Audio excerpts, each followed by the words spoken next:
Welcome to વામ Tapi nursing education.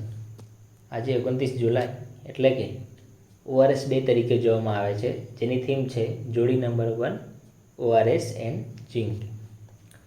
Most diarrhoea related death in children are due to dehydration.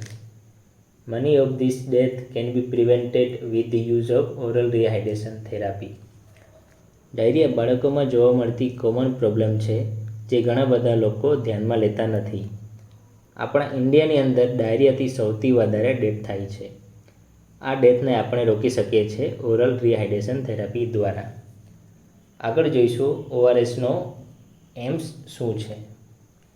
Two prevent dehydration and reduce mortality.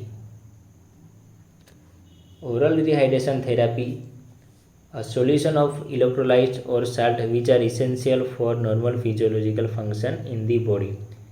There is significant water loss in our body system. Electrolyte અને સાલ્ટ કે જે normal body function માટે ખૂબ જ જરૂરી છે. Orally એટલે કે આ સોલ્યુશન ઓરલી આપવામાં આવે છે.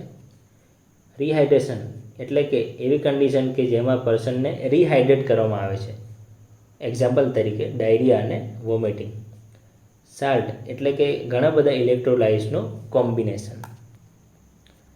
એડવાન્ટેજીસ શું છે? Safe and effective. Low cost treatment, એનો ખર્ચ ઓછો છે. Treatment of the patient in over home એટલે કે ઘરે સારવાર લઈ શકે છે. ગવર્મેન્ટ હોસ્પિટલમાં ORSનું પેકેટ આપવામાં આવે છે. ORSનું હવે કન્ટેન્ટ જોઈશું. Sodium chloride 2.6 gram, glucose 13.5 grams, potassium chloride 1.5 gram, trisodium citrate 2.9 gram, total weight 20.5 grams. Sodium 75 mole per litre, chloride 65, glucose 75, potassium 20, citrate 10, total osmolarity 245 છે. How to make the ORS. ORS કેવી રીતે બનાવવું? સૌથી પહેલાં સાબુથી હાથ ધોવા.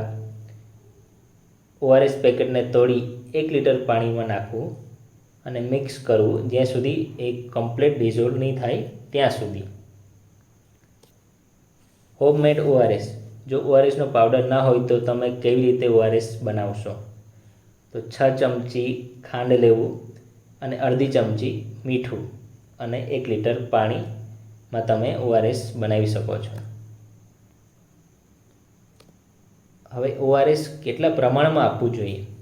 જો બાળકની ઉંમર 2 વર્ષથી ઓછી હોય તો એમને 50થી 100 ml, 2 વર્ષથી 10 વર્ષનું હોય તો 100થી 200 ml અને 10 વર્ષથી વધારે ઉંમર હોય એમને જેટલું પી શકાય એટલું આપી શકીએ. Zinc supplementation. When a zinc supplement is given during an episode of acute diarrhea, it reduces the episode duration and severity. Zinc supplement એટલા માટે આપવામાં આવે છે કે ડાયરિયાની સિવિયરિટી અને ડ્યુરેશન ઓછો થાય છે.